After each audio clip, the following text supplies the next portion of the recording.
What's up everyone, welcome back to another video with the Millennial Finance. So today's video, the format will be a bit different. There's no specific topic actually. I'm going to be answering some of the questions that you guys have left us on our social media as well as our NGL link. If you guys like these kinds of videos where I answer your questions, give us a big thumbs up on this video. Alright, so the first question, someone asked me why I left my job and what I'm doing right now. So a few months ago, I shared on our Instagram and Twitter that I left my job to go full-time self-employment. But before I share what I'm doing right now, I just wanted to share why I'm doing this and also some of the considerations that I took before making this decision. So my considerations. This was definitely a risky move. I've been employed basically since I graduated about 5 years ago. And every month since then, I have gotten, a fixed salary coming into my bank account every single month. And the last job that I left, I actually got a salary of, I think, just over 100,000 ringgit a year. So that is a big amount that I'm leaving on the table. And yeah, it is scary. So when I handed in my resignation, when I was serving my 2 months notice, I did second guess myself thinking if I'm making the right move or, what if this was the wrong move and I'm just destroying my career and have to start everything from scratch. It was definitely a scary moment. Now, I'm about 3 months into this and I have to say that I have zero regrets. That's my credo, no regrets. So the reason that I did this in the first place is that I've always been the kind of guy who wanted to be rewarded based on how well I do at work. So if I do well, I want to get rewarded for it. And if I don't do well, I actually don't mind getting paid less for it. And I couldn't get this at my previous job because, it was a normal corporate job where if you do well, maybe you get promoted next year, maybe you don't. And if you don't do well, there's no repercussions, right? Life will just go on. I'll just stick to my current salary. So the easy move for me back then was that I could have joined a sales team or I could have become an account manager. I was actually considering that, but I didn't want to do, sales in something that I'm not really interested in. And that's basically how I chose the 3 things I'm focusing on right now, which is basically content, financial planning, and also trading. On the content front, I don't know if you guys noticed, but we're back to weekly videos. We used to do this back at the start of this YouTube channel, but over the last year and a half, I think, we did 1 video every 2 weeks instead. That's just because my job was a bit too busy and I didn't have the time to do videos every single week. But yes, now we're back to weekly videos. I'm also more active on Instagram, TikTok, and Twitter. So if you guys want to see my content there, then give me a follow. Then that's the part about financial planning. So right now on this YouTube channel, I'm meant for it to be more educational. It's not financial advice, of course. I just tell you guys why you should invest your money, how to invest your money, how to use brokers and stuff, and then occasionally I would talk about things like why I don't invest in PRS or maybe why it's not so worth it to pay off your PT/PTN loan early. But again, this is just generic advice. It's meant to be education and you're supposed to just take this knowledge and make the decision based on where you are in your life. But I was thinking, since I was doing this, maybe down the line, some of you guys might want personalized financial advice where basically we sit down and we go through your current financial situation, talk about your goals, and then come up with an actual financial plan that's tailored just for you. Of course, I can't do this now because I'm not a licensed financial planner and I cannot give any financial advice. So what I'm doing about it is I'm taking my CFP, so that is a certification that anyone who wants to become a financial planner has to take in Malaysia.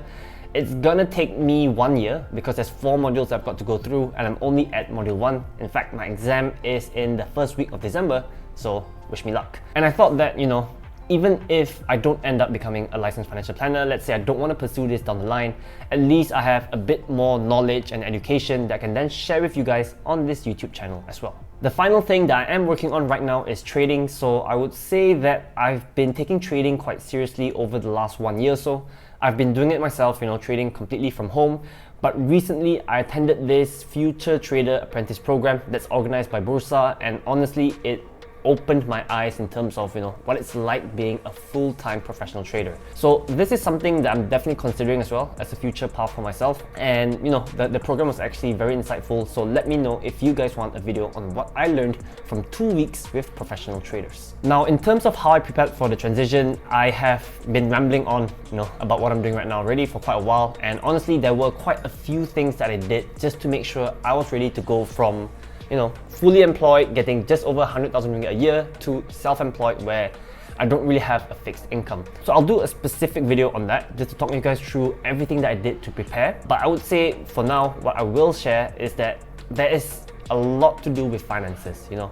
We're going to go into something that is unknown, you know, it's a bit risky, so obviously how much money we have saved will play a big role. So if you're thinking about this, then yeah, I would say go ahead and start saving money. Alright, second question we got. Basically, someone asked me, when I graduated, I got some job offers with a pretty high salary. So how did I get that? What kind of skills did I learn? And how did I continue from there to get higher and higher salary as we went on? So this came about when I posted a TikTok video. I also did it on Instagram, where basically I said I got an offer from 2 jobs when I graduated. One was offering me 4,000 ringgit, the other one was offering me 5,200 ringgit. Basically, I chose the 4,000 ringgit job. I'm not going to share why. You can check out our TikTok video if you're interested in that. But to address the question, how did I get job offers as a fresh graduate at this amount? So the thing is, I didn't actually have any hard skills. The degree that I took was pretty generic. It was called Business Economics and Finance, and I wasn't really specialized in any particular area.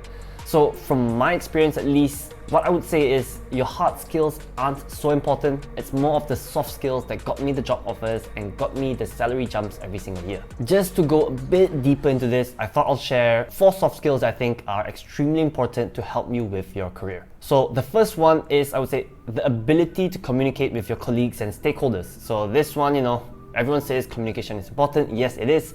You can have the best ideas in the world in your mind, but it will only matter if 1, you have the courage to actually speak this out, you know, to tell your colleagues, to tell your bosses, and 2, it will only work if you have the ability to communicate well, where, you know, you can explain this to your bosses, your colleagues, your stakeholders so that they understand, but also so that they can buy in and support you in executing this idea. Alright, so the second soft skill that I would say is important is being a team player. We would see this in most job descriptions, right? When you're applying for a job, they would say, these are the skills we're looking for, we want you to be a team player, but what does that actually mean? So a lot of people want to do the bare minimum at work. They would say, you know, if it's not inside my job scope, then I don't want to do it. And that's completely fine, right? As long as you do your job, you do what you're supposed to do. If you want to just do that and collect your salary, that's completely up to you. But if you want to get, you know, if you want to climb the corporate ladder quicker, then you kind of have to do beyond what you're supposed to do. So this actually means helping out your colleagues with stuff that they need help for, you know, even if it's outside of your job scope, or even taking on additional responsibilities or joining a new project when your boss offers it to you. This will really help you because 1, you'll actually learn a lot quicker because now you're doing things beyond your job scope, which, you know, shows that you're ready for a promotion or will help you get your next job. But 2, it will also actually get your teammates and your colleagues to want to help you in the future. So back then at my first job, my boss used to ask me, you know, I don't understand how you get all of these stakeholders from the network, from the IT team to help me with all of your projects.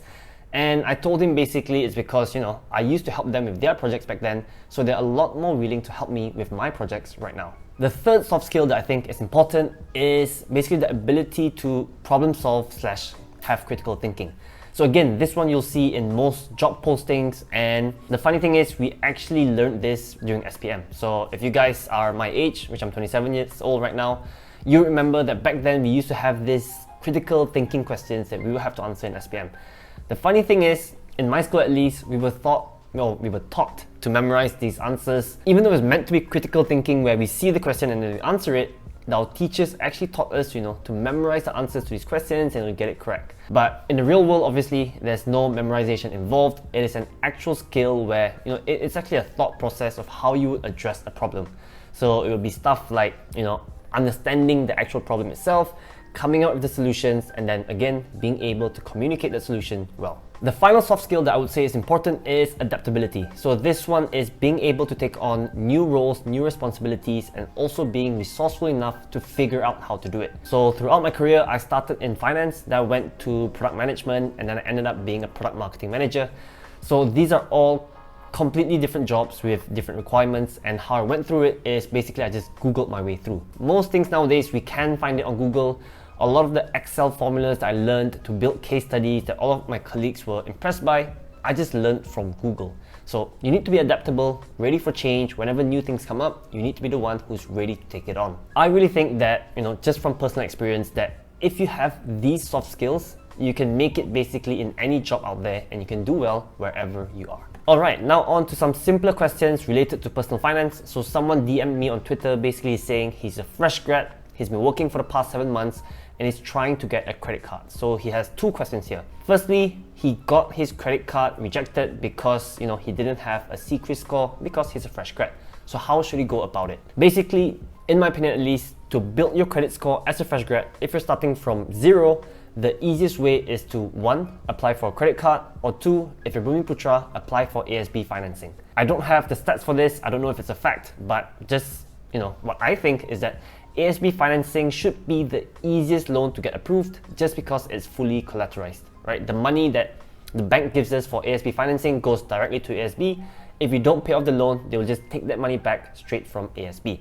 So that is the easiest option. But if you're not a Bumi, or if you don't want to apply for ASB financing like this guy right here, then your best option would be to go for a credit card. So to answer this guy's question, basically he said he tried to apply for a credit card and he got rejected for it. So here are some tips that you can try and use. Firstly, try to apply for a credit card from the bank that you receive your salary in. So if you receive your salary in your CIMB, try to apply for a credit card from CIMB.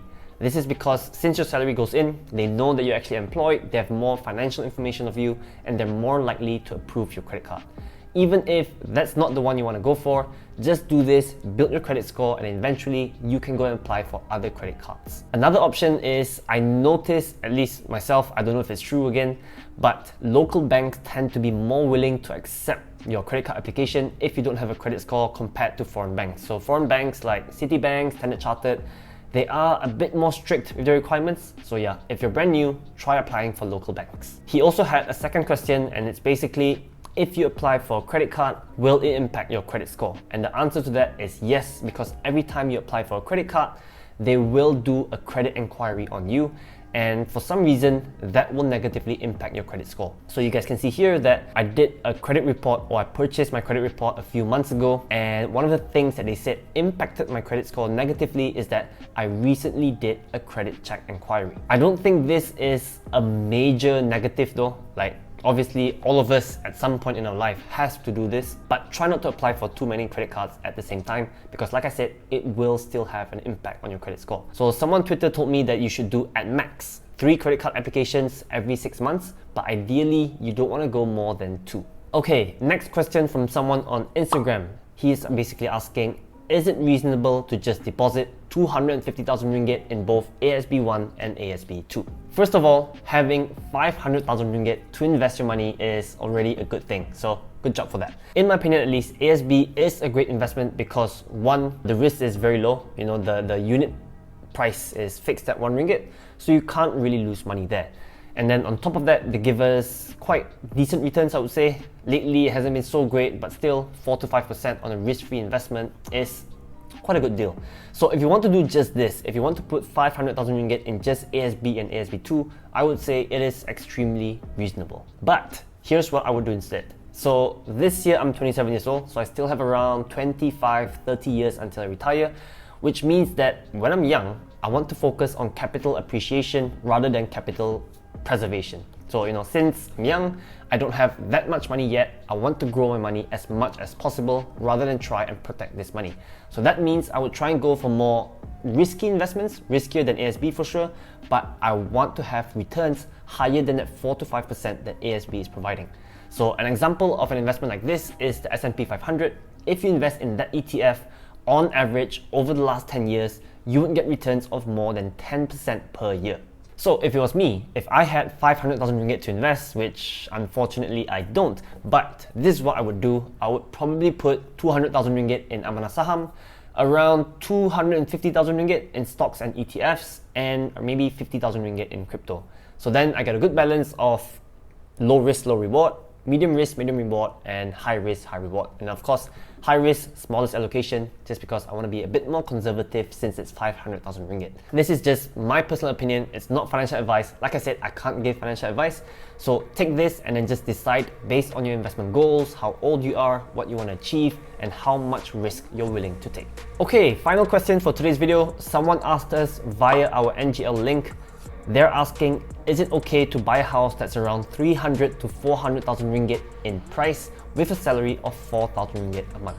Alright, since you gave me a range, I'm gonna assume here that let's say the house is 400,000 ringgit. If you make the standard 10% down payment and we're looking at a 4% interest rate over 35 years, your monthly mortgage payments will be around 1.6 thousand ringgit. In my opinion, that's a bit too much. Once you factor in maintenance costs, repair costs, and all that kind of stuff, it could go to around 1.8, 1.9 thousand ringgit every single month. And then with your salary, that's basically half of your salary going to just your house every single month. I probably think that your bank loan can get approved. The banks will probably give you this if you don't have any other loans, but you know, you'll be in a very sticky situation with your finances just because so much of your income is going to your house. If I was in your position, if I was earning 4,000 ringgit a month, I would look for a house in the range of 250 to 300,000 ringgit. I know there's not many choices out there, but if this is your first house, you can go for stuff like Rumah Selangorku, Rumah Wait, Rumah Prima, those kind of stuff. Yes, it is a low-cost apartment, but I think they're actually pretty okay. Also, I would say since you said you're only 25 years old, that is pretty young. You don't have to go and rush and buy your first house if you don't think you're earning enough yet. It takes away a lot of flexibility from your finances, you know, because now you have a fixed commitment that you have to pay off every single month for the next 35 years. And you don't really want to do that at such a young age. So take me for example, I was actually considering to buy a house 2-3 years ago back when I was employed. But now that I think about it, if I did decide to buy that house, I couldn't do what I'm doing right now, which is basically going full self-employment. I'm not saying that you might want to do this. Even if you don't, it still will take away a lot of flexibility from your life at such a young age. So what I would say is I would just continue renting, you know, just rent a place that you like and then, you know, save up money, continue working in your job. As your salary goes up, then you can go ahead and buy your dream house. Renting is not a bad thing. It's actually pretty good. It can be cheaper and it gives you a lot of flexibility. You can upgrade, downgrade whenever you want. If you don't like your current place, you can just move out and find somewhere else. So thanks for watching this video, guys. If you enjoyed this kind of video, you know, a Q&A video, give us a huge thumbs up. And if you want to ask us questions, you can always reach out to us on any of our social media. And if you want to be anonymous, you can also use our NGL link. We'll leave it down in the description below. Subscribe to our channel if you haven't already, and see you guys in the next one. Peace out.